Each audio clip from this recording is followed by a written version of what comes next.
Hello friends, आज की इस वीडियो में हम सीटेट के लिए बाल विकास और शिक्षण शास्त्र, चाइल्ड डेवलपमेंट एंड पेडागोजी के 30 क्वेश्चन को डिस्कस करेंगे। फ्रेंड्स, हर रोज की तरह आज भी हम सारे क्वेश्चन को विद एक्सप्लेनेशन और साथ ही साथ किस तरीके से हमें क्वेश्चन को सॉल्व करना चाहिए, इन सारी चीज़ों को देखते हुए चलेंगे। तो मैं आपको कुछ समय दूंगा, उसमें आपको अपना आंसर सोचना है, उसके बाद मैं उसका आंसर आपको बताऊंगा। तो आइए फ्रेंड्स, आज की इस वीडियो को स्टार्ट करते हैं।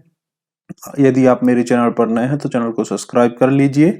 इसी तरीके से हम डेली बेसिस पर 30 क्वेश्चन को डिस्कस करते हैं, चाहे चाइल्ड डेवलपमेंट एंड पेडागोजी के हों, ईबीएस के हों या फिर आपके मैथ से हिंदी, सारी पेडागोजीज के क्वेश्चन को सॉल्व करते हैं। क्योंकि ये जो सीडीपी है या फिर आपका जो शिक्षण शास्त्र है, ये आपके सीटेट एग्जाम के अंदर एक बड़ा रोल प्ले करता है आपके अच्छे स्कोर को गेन करने के लिए। तो आइए आज की इस वीडियो को स्टार्ट करते हैं। हमारा पहला क्वेश्चन है, यद्यपि विकास के क्षेत्रों का कुछ आयामों में परस्पर व्यापन होता है, व्यापन होता है, इसका मतलब हुआ कि ओवरलैपिंग, मतलब एक विकास दूसरे विकास के साथ कोरिलेटिव रहते हैं। तथापि निम्नलिखित में से विकास का कौन सा क्षेत्र विशिष्ट रूप से स्वयं और दूसरों के बारे में भावनाओं की प्रगति अनुक्रम का अध्ययन करता है? नैतिक विकास करता है, भाषा विकास, शारीरिक विकास या संवेगात्मक विकास? तो आपसे पूछा है कि जो स्वयं और दूसरों की भावनाओं की प्रगति अनुक्रम का अध्ययन करता है। भावनाएं कहाँ पर आएंगी फ्रेंड्स? नैतिक विकास में नहीं आएंगी, आपकी भाषा विकास में नहीं आएंगी, शारीरिक विकास में नहीं आएंगी।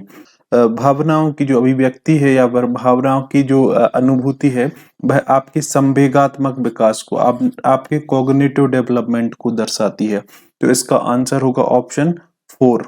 आई होप आप समझ गए होंगे। नेक्स्ट क्वेश्चन, विकास का कौन सा सिद्धांत यह निर्दिष्ट करता है कि समग्र निर्माण हेतु कुछ विशिष्ट प्रक्रियाएं विकास के बाद की प्रक्रिया से समन्वित होती हैं? तो इसमें ये बताया है कि आपका जो विकास है पहले तो हो जाता है, फिर उसके बाद उस पर और भी चीजें होती रहती हैं, तो बाद में भी उसकी प्रक्रिया चलती रहती है विकास की। तो यह किस प्रक्रिया को समन्वित करता है? आप सोचिए इसका आंसर। ऑप्शन 1 है निरंतरता का सिद्धांत, एकीकरण का सिद्धांत, शीर्षगामी सिद्धांत और अधोगामी सिद्धांत, या फिर इसी को बोला जाता है समीप दूरस्थ दूराभिमुख सिद्धांत। तो इसका जो आंसर होना चाहिए फ्रेंड्स, वह होगा एकीकरण का सिद्धांत।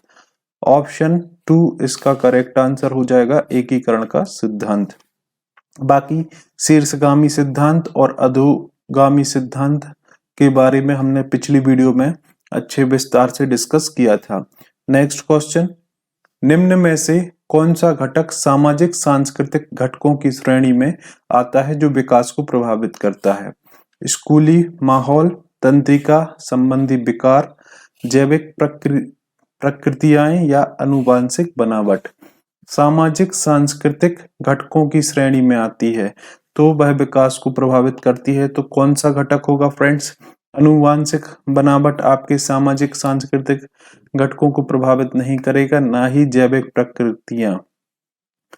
तांत्रिका विकार इससे कोई संबंधित नहीं है। आपका जो स्कूली माहौल है वह आपके सामाजिक और सांस्कृतिक घटकों की श्रेणी में आता है। आप जिस प्रकार के स्कूल में पढ़ेंगे और जो आपके स्कूल का माहौल होगा, उसी माहौल के अनुसार आप ढल जाएंगे, वही आपका सामाजिक विकास का कारण बनेगा और सांस्कृतिक विकास का कारण बनेगा। तो स्कूल का माहौल है वह आपका इसका आंसर हो जाएगा फ्रेंड्स। नेक्स्ट क्वेश्चन, जीन पियाजे के संज्ञानात्मक विकास के सिद्धांत के अनुसार एक अध्यापिका 7 से 11 वर्ष की अवस्था वाले विद्यार्थियों को स्वतंत्र रूप से कार्य करने के लिए ऐसा कार्य देती है जिसमें खालिस्तान की आवश्यकता है। तो फ्रेंड्स, पियाजे ने विकास की 4 चरण बताए हैं, संज्ञानात्मक विकास के 4 चरण बताए हैं। पहला होता है आपका संवेदीगामक अवस्था, जो 0 से 2 वर्ष की आयु तक चलता है। फिर होता है 2 से 7 वर्ष, तो इसमें होता है आपका प्री ऑपरेशनल स्टेज। फिर होता है आपका 7 से 11, इसमें होता है कॉन्क्रीट ऑपरेशनल स्टेज। और फिर होता है आपका 11 से 14 वर्ष। ये आपका औपचारिक संक्रियात्मक अवस्था इसको बोला जाता है। तो आपसे पूछा है 7 से 11 वर्ष की आयु के जो विद्यार्थी हैं उनको कौन सा कार्य दे सकती है या फिर स्वतंत्र रूप से कार्य करने के लिए ऐसा कार्य देती है। तो 7 से 11 वर्ष मतलब उसका मूर्त संक्रियात्मक अवस्था, कॉन्क्रीट ऑपरेशनल स्टेज में विद्यार्थी है। तो इसमें विद्यार्थी तर्क करना सीख जाता है, लेकिन मूर्त वस्तुओं पर जो उसको प्रत्यक्ष रूप से दिख रही है उस वस्तुओं को लिए वह क्या तर्क करना सीख लेता है। तो परिकल्पनात्मकता या निगमनात्मक तार्किकता यह आपकी 11 से 14 वर्ष के बच्चों में आती है पियाजे के अनुसार। तो यह नहीं होगा, यह आपका अमूर्त संक्रियात्मकता का उदाहरण है। निष्क्रिय अनुसरण ये कोई होता नहीं है और ये वस्तु स्थायित्व का गुण 0 से 2 वर्ष मतलब संवेदीगामक अवस्था की स्थिति में उसमें आ जाता है। इसका आंसर होगा प्रतिवर्ती चिंतन, रिवर्सल थिंकिंग, मतलब एक चीज को यहां से यहां तक ले जाना सोच विचार करके, फिर यहां से यहां तक किस तरीके से लेके आ सकते हैं। या फिर ऐसे 2 into 7 करके आया 14, तो 14 किन दो संख्याओं का गुणा करके आ सकता है। ऐसे रिवर्सल जो थिंकिंग है वह आपका प्रतिवर्ती चिंतन है, वह आपका इस श्रेणी में आएगा। तो ऑप्शन 2 इस क्वेश्चन का राइट आंसर हो जाएगा फ्रेंड्स। अगला क्वेश्चन, जीन पियाजे के संज्ञानात्मक विकास के सिद्धांत के अनुसार किस अवस्था में अधिकांश बच्चे अमूर्त संक्रियात्मकता को तार्किक ढंग से हल करने में सक्षम हो जाते हैं। तो पुनः आपको ये पियाजे की 4 अवस्थाएं दी हैं अभी जो हमने प्रीवियस क्वेश्चन में डिस्कस की हैं। पहली है आपकी संवेदीगामक अवस्था, सेंसरी मोटर स्टेज, जो 0 से 2 वर्ष की आयु तक इसको माना जाता है। फिर आती है पूर्व संक्रियात्मक अवस्था, यह पियाजे के अनुसार दूसरी आपकी विकास की अवस्था होती है जो 2 से 7 वर्ष की आयु में चलती है। और फिर होती है आपकी 7 से 11 वर्ष जिसको हम बोलते हैं कॉन्क्रीट ऑपरेशनल स्टेज या फिर मूर्त संक्रियात्मक अवस्था। फिर आती है आपकी औपचारिक संक्रियात्मक अवस्था जिसको 11 से 14 वर्ष की आयु तक पियाजे ने बताया है। तो आपसे पूछा है कि अमूर्त संक्रियात्मक समस्याओं का तार्किक ढंग से हल, तो तर्क तो आपका आ जाता है मूर्त संक्रियात्मक अवस्था में। बच्चा इस अवस्था में तर्क करना सीख जाते हैं, लेकिन वह सीखते हैं केवल मूर्त वस्तुओं पर। अमूर्त समस्याओं का या फिर तार्किक ढंग से जो चिंतन होता है वह आपका आता है 11 से 14 वर्ष की आयु में। अमूर्त वस्तुओं पर ये चिंतन करने लगते हैं। तो ऑप्शन 4 इस क्वेश्चन का करेक्ट आंसर होगा, औपचारिक संक्रियात्मक अवस्था। इसको अमूर्त संक्रियात्मक अवस्था भी बोला जाता है, तो इसको आप याद कर सकते हैं फ्रेंड्स। नेक्स्ट क्वेश्चन, नूरी एक तर्क देती है नूरी कि हमारे समाज के प्रति कुछ दायित्व हैं और उस दायित्व के लिए हमें नियमों का पालन करना चाहिए के आधार पर अपनी क्रियाओं का निर्णय लेती है। लॉरेंस कोहलबर्ग के अनुसार नूरी इस समय नैतिक तार्किकता की किस अवस्था में है। तो अभी जो हमने 4 स्टेज प्रीवियस क्वेश्चन में देखी थी वो थी पियाजे की। अब जो स्टेज आई हैं वह हैं आपकी लॉरेंस कोहलबर्ग की। कोहलबर्ग ने नैतिक विकास की 3 अवस्थाएं बताई हैं।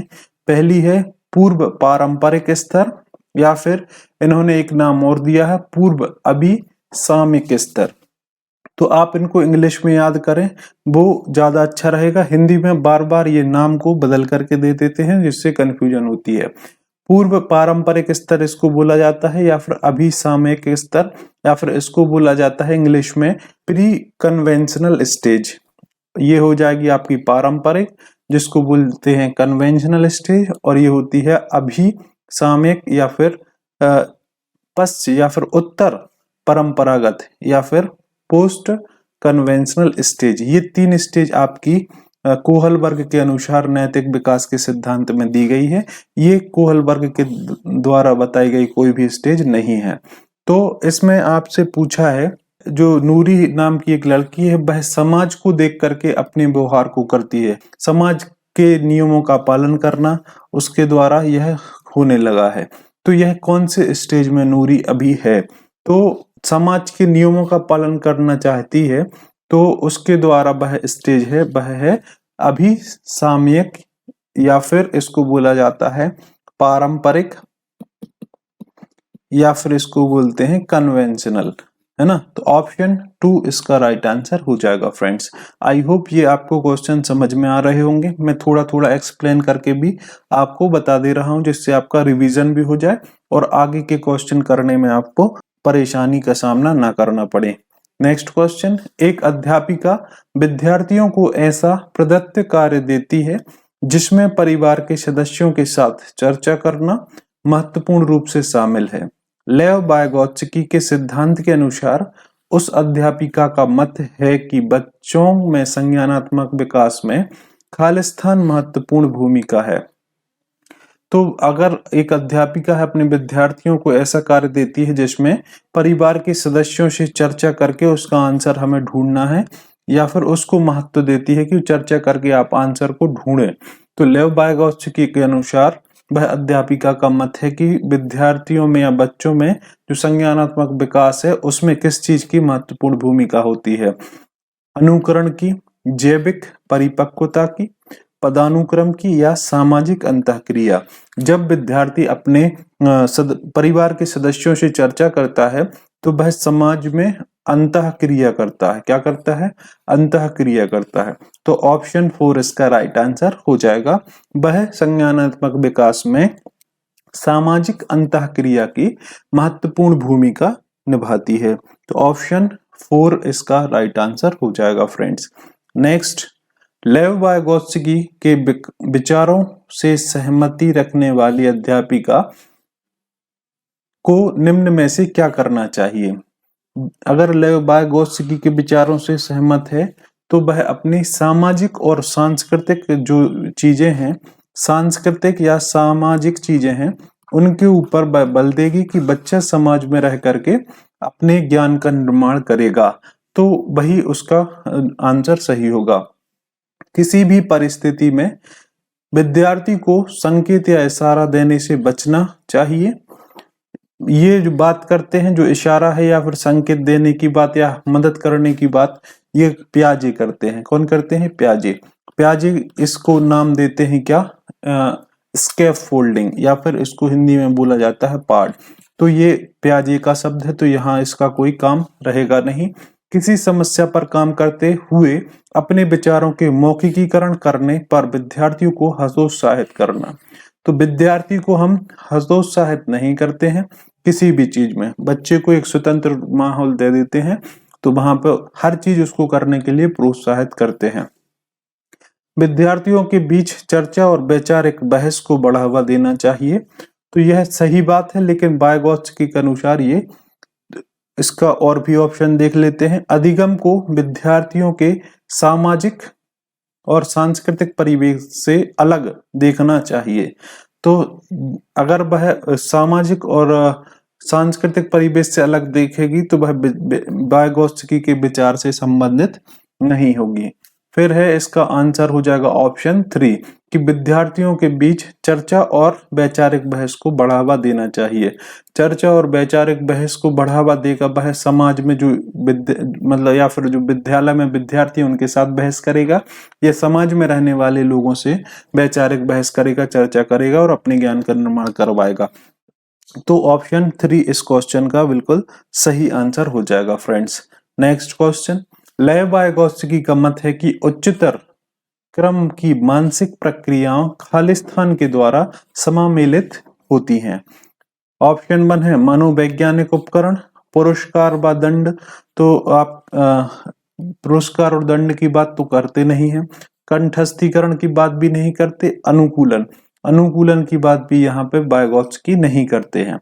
वाइगोत्स्की करते हैं किसकी? मनोवैज्ञानिक उपकरण, साइकोलॉजिकल जो टूल्स हैं उनकी बात करते हैं। मानसिक प्रक्रियाओं के जो मनोवैज्ञानिक उपकरण के द्वारा सुमेलित होती हैं। तो ऑप्शन ऑप्शन इसका 1 राइट आंसर हो जाएगा फ्रेंड्स। नेक्स्ट, हार्वर्ड गार्डनर के सिद्धांत के अनुसार जो विद्यार्थी दूसरों की भावनाओं, मनोदशाओं और इरादों को अच्छी तरह से समझ पाते हैं उसमें किस प्रकार की बुद्धि का स्तर होता है। तो हार्वर्ड गार्डनर के द्वारा बुद्धि का सिद्धांत दिया गया था और उन्होंने पूछा है इस क्वेश्चन में कि विद्यार्थी यदि दूसरों की, ये विद्यार्थी है खुद यहाँ पे, और वह दूसरों की बुद्धि को, दूसरों की मनोदशा को, भावनाओं को और इरादों को अच्छी तरह से समझ लेता है तो उसके पास किस प्रकार की बुद्धि का स्तर उच्च है या उच्च स्तर उसके पास है। स्थानिक बुद्धि, अंतर्वैयक्तिक बुद्धि, संगीतात्मक बुद्धि या फिर अंतरावैयक्तिक बुद्धि। तो यहाँ पे स्थानिक बुद्धि और संगीतात्मक बुद्धि की तो बात होगी नहीं। स्थानिक बुद्धि किनके पास होती है? मूर्तिकार के पास, कलाकार के पास, और संगीतात्मक बुद्धि होती है गायक के पास या फिर संगीतकार के पास। तो ये दोनों तो इसके आंसर होने वाले नहीं हैं। अब आता है अंतर्वैयक्तिक बुद्धि और अंतरावैयक्तिक। इसको बोलते हैं इंटरपर्सनल और इसको बोलते हैं इंट्रापर्सनल।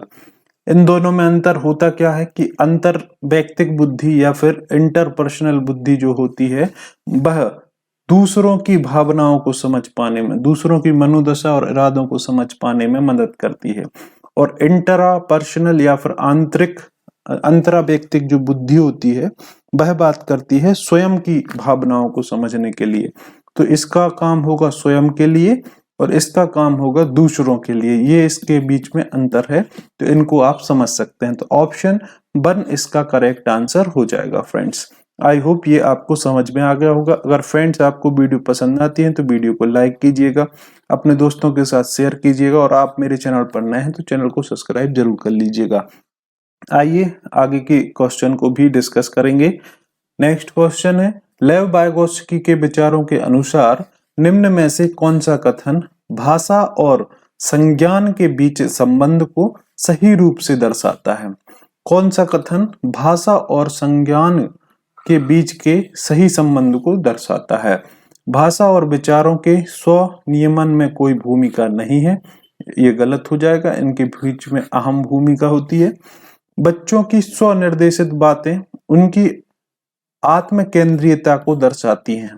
बच्चों की निजी बात उनकी मौखिक सोच के आंतरिक स्तर को दर्शाती हैं। विचारों का मौखिकीकरण बच्चों के समस्या समाधान कौशलों में बाधक बनता है, तो ऐसा नहीं है।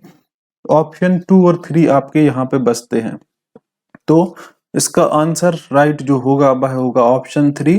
बच्चों की जो निजी बात है, जो स्वयं मतलब अपने आप से जो बातचीत करना है, उनकी मौखिक सोच के आंतरिक स्तर को दर्शाती है। तो ऑप्शन 3 इस क्वेश्चन का फ्रेंड्स राइट आंसर हो जाएगा। नेक्स्ट क्वेश्चन की बात करेंगे। लड़के हमेशा विज्ञान में अच्छे होते हैं और लड़कियां गायन में, यह कथन क्या दर्शाता है? जेंडर समता को दर्शाता है, जेंडर अनुरूपता को दर्शाता है या जेंडर अस्मिता को दर्शाता है? यह जो है यह जेंडर रूढ़िवादिता को, जेंडर स्टीरियोटाइप का एक उदाहरण है। बच्चों को बांट देना कि लड़के ये काम कर सकते हैं, लड़कियां ये काम कर सकती हैं, लड़के रोते नहीं हैं, लड़कियां गाना अच्छा गाती हैं, लड़के गणित में अच्छे होते हैं। इन बच्चों को इन जेंडर में बांटना, लड़के लड़कियों में बांटना जो उदाहरण होता है फ्रेंड्स, हमेशा आपका जेंडर रूढ़िवादिता का होता है, जेंडर स्टीरियोटाइप्स का होता है। ये आपको एक ना एक क्वेश्चन आपको यहाँ से मिलेगा, 1 अंक ये आपका पक्का रहता है आपका, चाहे पेपर 1 हो चाहे पेपर 2 हो, दोनों में ऐसे क्वेश्चन आपको मिलेंगे। नेक्स्ट क्वेश्चन, एक कक्षा में विद्यार्थियों के सामाजिक सांस्कृतिक संदर्भों के परिप्रेक्ष्य में विविधता को किस प्रकार से लेना चाहिए? विविधता को विद्यार्थियों के उनके संदर्भों के आधार पर समूहों में बांटकर बहिर्वेशन करने में इस्तेमाल करना चाहिए, या विविधता को अनदेखा तो हम नहीं करते, तो ये गलत हो जाएगा। विविधता को एक गुण के रूप में लेना चाहिए और अवधारणाओं के शिक्षण में इस्तेमाल करना चाहिए, तो ये कर सकते हैं। विविधता को विद्यार्थी के नामीकरण और रूढ़िबद्ध धारणाओं को पुख्ता करने में इस्तेमाल करना चाहिए, तो ये गलत हो जाएगा। तो इसका आंसर होगा विद्यार्थी को एक तो हम समूह में नहीं बांटते, ये दो शब्द आपके पास आएंगे। एक आएगा नामीकरण, जिसको इंग्लिश में बोला जाता है लेबलिंग। तो जहां पर ये शब्द आए ये आपका गलत होगा। और एक आता है आपका वर्गीकरण, विद्यार्थी को वर्गीकृत नहीं करते और विद्यार्थी को अलग नहीं करते। तो ये दोनों शब्द जहां पर मिलेंगे वो ऑप्शन आपका गलत हो जाएगा, तो ये भी गलत है। और ये जो समूहों में बांटना ये भी गलत हो जाएगा। अनदेखा तो हम करेंगे नहीं, तो इसका आंसर होगा ऑप्शन 3। ये एलिमिनेशन मेथड है, आप ऑप्शन को हटाते जाएंगे आपका आंसर मिलता जाएगा। तो विविधता को हम एक अच्छे गुण के रूप में लेते हैं और अवधारणाओं के शिक्षण में इसका इस्तेमाल कर सकते हैं। ऑप्शन 3 इस क्वेश्चन का राइट आंसर हो जाएगा फ्रेंड्स। नेक्स्ट, विद्यार्थियों में समालोचनात्मक चिंतन को समुन्नत करने के लिए अध्यापक को खालिस्तान, जिनमें खालिस्तान शामिल है, प्रस्तुत करने चाहिए। क्या करना चाहिए? तो सबसे पहले तो विद्यार्थियों को खुले अंत वाले प्रश्न देना चाहिए, बिल्कुल सही हो जाएगा। और वास्तविक जीवन संदर्भ के प्रति चुनौतियों वाले प्रश्न देना चाहिए। तो पहले ऑप्शन में तो या तो ये आएगा या ये वास्तविक जीवन वाला आएगा। बंद अंत वाले प्रश्न हम नहीं देंगे, क्योंकि इसमें क्या होगा, एक शब्द में या फिर एक ही वाक्य में उत्तर दे सकता है विद्यार्थी, और संदर्भ रहित परिदृश्य की बात हम करेंगे नहीं। तो अब बात आती है इस ऑप्शन में क्या होना चाहिए। तो हम विद्यार्थी के डाइवर्टिव थिंकिंग की बात करते हैं, अपसारी चिंतन की बात करते हैं, अभिसारी चिंतन की बात यहाँ पे हम नहीं करते हैं। तो अब इसको आप पढ़ेंगे तो इसका सही आंसर आपको पता चल जाएगा। विद्यार्थियों के समालोचनात्मक चिंतन को समुन्नत मतलब बढ़ाने के लिए अध्यापक को खुले अंत वाले प्रश्न, जिनमें अपसारी चिंतन शामिल है, प्रस्तुत करने चाहिए। तो ऑप्शन 1 इसका करेक्ट आंसर हो जाएगा फ्रेंड्स। आई होप ये आप समझ पाए होंगे। नेक्स्ट क्वेश्चन, रचनात्मक आकलन किस प्रकार किया जाना चाहिए? रचनात्मक या फिर फॉर्मेटिव असेसमेंट है, वह किस प्रकार किया जाना चाहिए? फ्रेंड्स, आकलन दो प्रकार के होते हैं। एक होता है आपका रचनात्मक, जिसको हम फॉर्मेटिव असेसमेंट बोलते हैं। एक होता है आपका सम्मेटिव असेसमेंट। तो मानकीकृत परीक्षणों के समूह में उपयोग करके, तो मानकीकृत परीक्षण मतलब आप एक ही तरीके से सबका मूल्यांकन करेंगे, तो इसमें गड़बड़ हो जाएगी, गलत हो जाएगा ये आंसर। एक विशेष शिक्षक द्वारा, ना कि एक सामान्य शिक्षक द्वारा, तो ऐसा ये भी गलत हो जाएगा। जो आपका रचनात्मक आकलन है वह नियमित रूप से विद्यार्थियों के सहयोग से। तो रचनात्मक आकलन आपका हर एक क्लास में, हर एक कक्षा में, हर दिन आपका आकलन होता रहता है विद्यार्थियों के सहयोग से। तो ऐसा ही ये रचनात्मक आकलन की विशेषता होती है। केवल सत्र के शुरुआत और अंत में करना चाहिए, तो ये भी आपका गलत हो जाएगा। रचनात्मक आकलन आपका हर रोज होता है, विद्यार्थी के साथ में रह करके विद्यार्थियों के सहयोग से ये आकलन किया जाता है। तो इसमें आपको उसके द्वारा अधिगम में आने वाली कठिनाइयों का पता लगाया जा सकता है। नेक्स्ट, समावेशी शिक्षा के अनुसार सभी विद्यार्थियां अपनी सर्वोत्तम क्षमताओं को प्राप्त कर सकें, यह सुनिश्चित करने के लिए किन सिद्धांतों का पालन करना चाहिए? तो समता का पालन करेंगे, समानता का पालन करेंगे, पक्षपात का, या फिर पृथक्करण का? तो इसमें हम जो पालन करेंगे वह करेंगे समता का पालन करेंगे। समावेशी शिक्षा या आपका इंक्लूसिव एजुकेशन कहती है कि सभी विद्यार्थियों को, चाहे वह किसी भी पृष्ठभूमि से हो या फिर कोई भी विकार उनमें हो, सभी को एक साथ बिठा करके एक ही तरीके से अलग अलग प्रकार की शिक्षा देंगे, तो वह कहलाती है आपकी समावेशी शिक्षा। तो सर्वोत्तम क्षमताओं को प्राप्त कर सकें मतलब सभी विद्यार्थी को एक साथ बिठा करके उनके संपूर्ण विकास की बात समावेशी शिक्षा में कही जाती है। तो यह जो है यह समता को दर्शाता है, समानता को नहीं, पक्षपात को नहीं और पृथक्करण को नहीं दर्शाता। तो ऑप्शन 1 इस क्वेश्चन का राइट आंसर होगा। नेक्स्ट, गति समन्वय वैकल्य प्रत्यक्ष रूप से किन कठिनाइयों से संबंधित है? गति समन्वय कौशल वैकल्य, तो वैकल्य यहाँ पे विकार को लिखा है, आपने विकार पढ़े होंगे।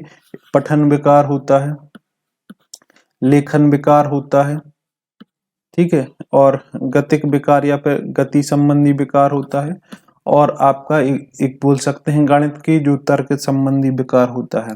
पठन वैकल्य आपने देखा होगा डिसलेक्सिया को कहते हैं, लेखन संबंधी विकार डिस्ग्राफिया को कहते हैं। आपका गति संबंधित विकार जो होता है वह शरीर के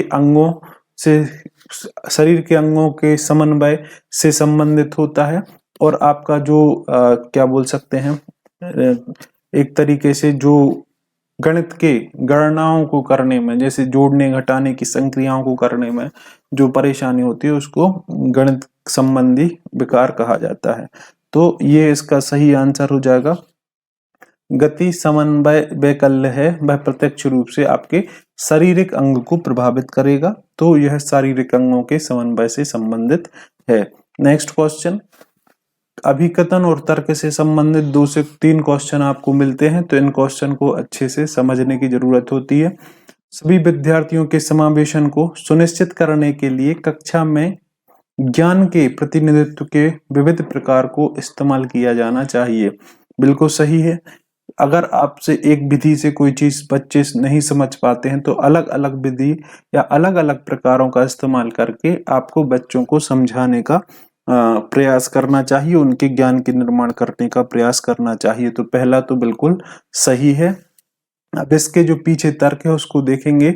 समावेशन की अवधारणा में अधिगम अक्षमता वाले विद्यार्थी तो शामिल होते हैं, परंतु इसमें भावात्मक कठिनाई से जूझ रहे विद्यार्थी शामिल नहीं। तो ऐसा नहीं है। हमने अभी बात की है कि समावेशी कक्षा में या समावेशन में सभी विद्यार्थी, चाहे वह अक्षमता वाले हों चाहे वह प्रतिभाशाली विद्यार्थी हो, सभी को एक साथ बैठा करके उनके संपूर्ण विकास के, उनके संपूर्ण ज्ञान के विकास की बात की जाती है। तो इस तरीके से आपका अभिकथन मतलब ए सही है, आर गलत है। तो ए सही है और आर गलत है, ये आपका ऑप्शन 3 दर्शाता है। तो ऑप्शन 3 इस क्वेश्चन का राइट आंसर हो जाएगा। नेक्स्ट, यद्यपि ऑटिज्म मतलब स्वलीनता विकार कह सकते हैं। इसमें विद्यार्थी दूसरों से कम संपर्क में रहता है और अपने ही अंदर वह खोया रहता है। तो यद्यपि ऑटिज्म की स्थिति यथेष्ट रूप से भिन्न भिन्न होती है, तथापि ऑटिज्म ग्रसित विद्यार्थी प्रायः किसमें अच्छे होते हैं? लंबे समय तक आंख से संपर्क बनाए रखने में, तो ये गलत हो जाएगा। ऑटिज्म से ग्रसित जो विद्यार्थी होता है वह एक तरीके से शर्मीला प्रवृत्ति का होता है। फिर अपरिचितों से संप्रेषण में, तो वह अपने जो परिचित हो उनसे भी कम बोलता है, तो अपरिचित से कैसे ज्यादा संप्रेषण कर पाएगा। दिनचर्या में बार बार आने वाले परिवर्तनों के प्रति सामंजन में, तो ये भी गलत हो जाएगा। विस्तृत तथ्यात्मक जानकारी को याद रख पाने में, तो यह एक गुण होता है ऑटिज्म का। इसमें क्या होता है कि जो विद्यार्थी है वह विस्तृत या फिर तथ्यात्मक जानकारी को याद रख सकते हैं। तो ऑप्शन 4 इस क्वेश्चन का राइट आंसर होगा। नेक्स्ट, रचनात्मक बच्चों की एक पहचान विशेषता यह है कि वे मानदंडों के अनुरूप ही कार्य करते हैं, वे दूसरों की नकल करना पसंद करते हैं, वे स्वतंत्र रूप से सोचते हैं, उनकी ध्यान अवधि कम होती है। तो रचनात्मक बच्चों की यह पहचान होती है कि वह स्वतंत्र रूप से सोचते हैं, उनकी जो थिंकिंग है वह इंडिपेंडेंट रहती है। ऑप्शन 3 इसका सही आंसर होगा फ्रेंड्स। नेक्स्ट क्वेश्चन की बात करेंगे। बच्चों के सम्मुख विचार बिंदु प्रस्तुत करते समय सही क्रम खालिस्तान से खालिस्तान की ओर होना चाहिए। जब हम कोई भी चीज बच्चों को सिखाने की कोशिश करते हैं तो हमारा क्या उद्देश्य, मतलब हमें किस तरीके से, हमारी क्या विधि होना चाहिए, क्या तरीका हमारा उनके लिए सिखाने का होना चाहिए। ऑप्शन 1 पहले जटिल फिर सरल चीजें उनको सिखानी चाहिए, तो ऐसा नहीं करना चाहिए, क्योंकि अगर पहले ही आप बच्चों को जटिल चीजें बताएंगे तो वह उनसे डरने लगेंगे। सामान्य से विशिष्ट की ओर, तो बिल्कुल सही है, सामान्य से विशिष्ट की ओर बच्चों को हमें सिखाना चाहिए। पहले सामान्य चीजें बच्चों को बताना चाहिए, फिर उनके बाद विशिष्ट जानकारी को बच्चों को अवगत कराना चाहिए। फिर ये ऑप्शन आपका राइट हो जाएगा। अमूर्त से मूर्त तो ये भी गलत हो जाएगा। सांकेतिक से अनुप्रतीकात्मक ये भी गलत हो जाएगा। नेक्स्ट क्वेश्चन, एक अध्यापिका विद्यार्थियों द्वारा सृजित ज्ञान की समझ और स्मृति को बल देना चाहती है। इस उद्देश्य के लिए कौन सी युक्ति प्रभावशाली नहीं है? यहाँ पे नहीं है मतलब इनमें से गलत कथन को हमें चुनना है जिससे ज्ञान का सृजन, समझ और स्मृति को बल मिलता है। तो रूपांतरण का सृजन अभी हमने देखा था, जो रिवर्सल थिंकिंग की बात की गई थी, तो यह एक गुण होता है जो ज्ञान के सृजन में विद्यार्थियों की मदद करती है। तो यह तो एक गुण है।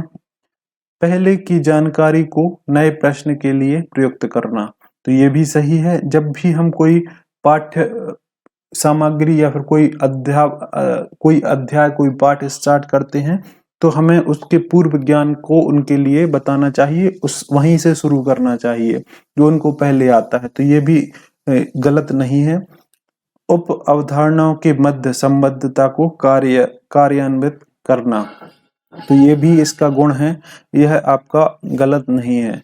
अप्रासंगिक जानकारी, तो जो है यही एक अप्रासंगिक जानकारी आप बच्चों को देंगे तो क्या होगा, बच्चे भ्रमित हो जाएंगे, तो यही गलत हो जाएगा, मतलब यही प्रभावशाली नहीं होगा। तो ऑप्शन 4 इस क्वेश्चन का राइट आंसर होगा।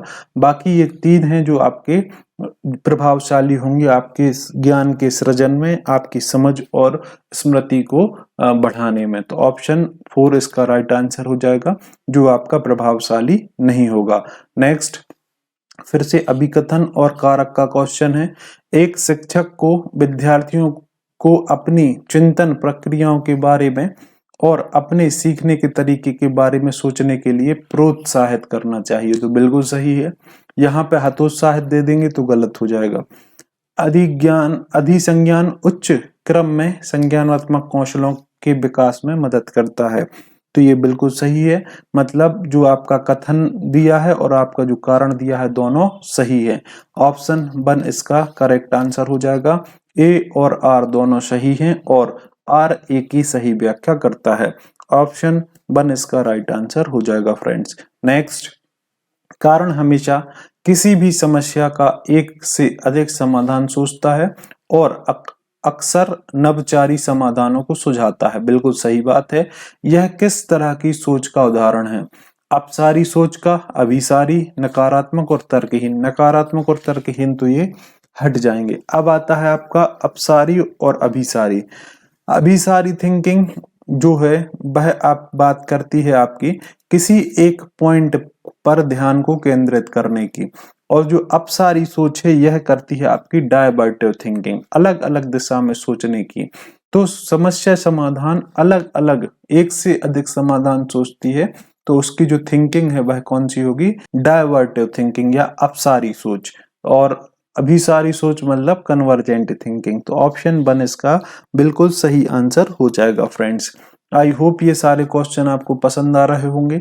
अगर वीडियो पसंद आ रही तो वीडियो को लाइक कीजिएगा। इसी तरीके से हम ईबीएस, मैथ्स और हिंदी, इन सारी जो है इनकी पेडागोजी आपको मेरे चैनल पर मिल जाएगी, तो आप उनको भी मेरे चैनल पर देख सकते हैं। नेक्स्ट क्वेश्चन, अधिगम प्रभावशाली और अर्थपूर्ण हो इसके लिए क्या महत्वपूर्ण है? विद्यालय में हो रहे अधिगम और विद्यालय के बाहर के जीवन के बीच संबंध स्थापित करना, तो ये बिल्कुल सही हो सकता है। विषय सामग्री को इस प्रकार से प्रस्तुत करना जिससे कि विद्यार्थी उस ज्ञान को दैनिक जीवन में प्रयोग करने का प्रयास ना करें, तो ये गलत हो जाएगा। अवधारणाओं को इस तरीके से पढ़ना जिससे कि विभिन्न उप अवधारणाओं के में संबंध स्थापित ना हो सके, तो ये भी गलत हो जाएगा। ज्ञान के दोहराव पर बल, मतलब यहाँ पर रटने पर बल मिलेगा, तो ये गलत हो जाएगा। आपको विद्यालय में जो ज्ञान देते हैं, जो अधिगम कराते हैं, वह विद्यालय के बाहर के जीवन से जोड़ करके कराएंगे, तो वह महत्वपूर्ण होगा या प्रभावशाली होगा अधिगम कराने में। तो ऑप्शन 1 इसका राइट आंसर होगा।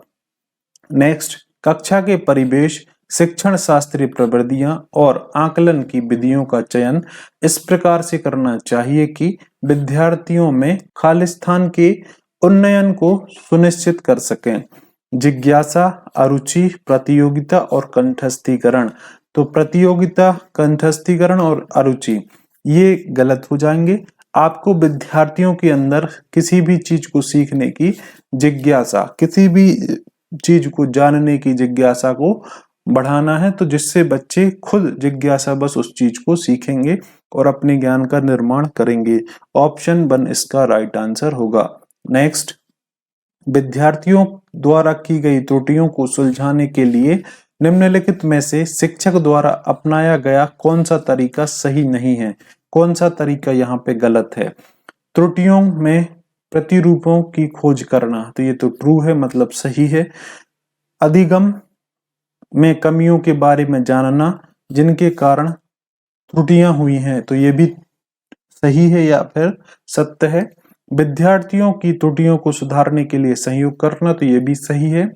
विद्यार्थियों के साथ चर्चा किए बिना सही उत्तर बताना, तो ये गलत है, ये फॉल्स है। तो ये आपका आंसर यहाँ पे सही हो जाएगा, क्योंकि हमें फॉल्स को ही चुनना था। हमें विद्यार्थियों की त्रुटियों को उनको बताकर और उनको क्यों त्रुटियां हो रही हैं इस चीज को समझाकर उनकी त्रुटियों को सुलझाना चाहिए। नेक्स्ट, एक अध्यापिका को अपने विद्यार्थियों में खालिस्तान और खालिस्तान को प्रोत्साहित करना चाहिए। तो आपने दो प्रकार के लक्ष्य सुने होंगे, एक होती है प्रदर्शन अभिमुखी लक्ष्य और एक होता है महारत अभिमुखी लक्ष्य।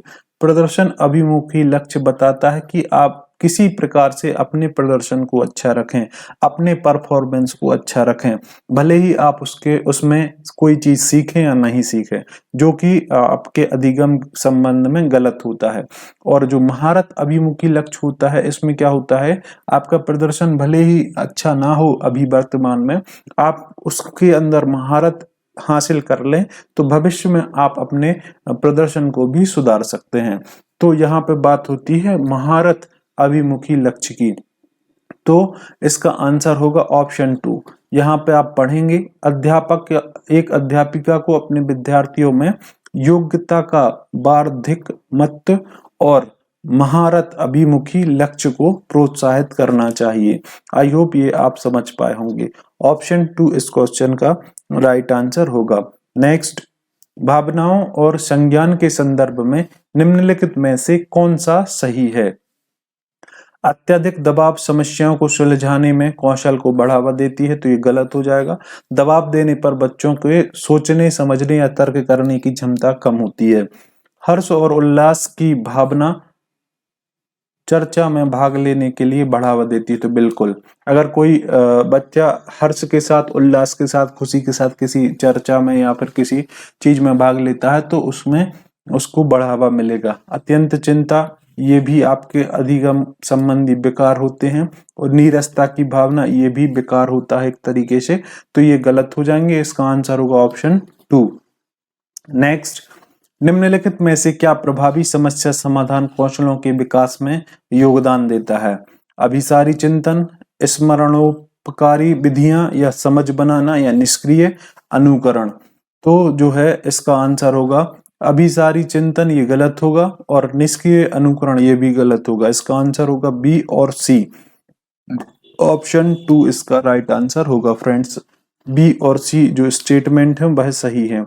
तो फ्रेंड्स, आई होप जो 30 क्वेश्चन हमने डिस्कस किए हैं सीडीपी के, ये आपको पसंद आए होंगे। अगर वीडियो पसंद आती है तो वीडियो को लाइक कीजिएगा, चैनल पर नए हैं तो चैनल को सब्सक्राइब करके बेल आइकन को प्रेस कर लीजिएगा, जिससे आगामी जो भी वीडियो अपलोड होगी उसका नोटिफिकेशन आपके पास पहुंच जाएगा। फ्रेंड्स, इसी तरीके से ईबीएस की क्लास कल मिलेगी आपको, उसके बाद आपको फिर से सीडीपी की क्लास मिलेगी। तो ये सारी क्लासों का नोटिफिकेशन आपके पास पहुंच जाए, इसके लिए आप मेरे चैनल को सब्सक्राइब कर लीजिएगा और साथ ही साथ बेल आइकन को प्रेस कर लीजिएगा। तो फ्रेंड्स, और जो भी चीजें हैं आप कमेंट बॉक्स में लिख सकते हैं। अगर आपको पसंद आते हैं तो कमेंट बॉक्स में लिख सकते हैं, और साथ ही साथ जो भी सब्जेक्ट की वीडियो आपको चाहिए उसको भी आप कमेंट बॉक्स में लिख सकते हैं। तो आपसे जल्दी मिलते हैं इसी तरीके की नेक्स्ट वीडियो में फ्रेंड्स। तब तक के लिए आप सभी का बहुत बहुत धन्यवाद।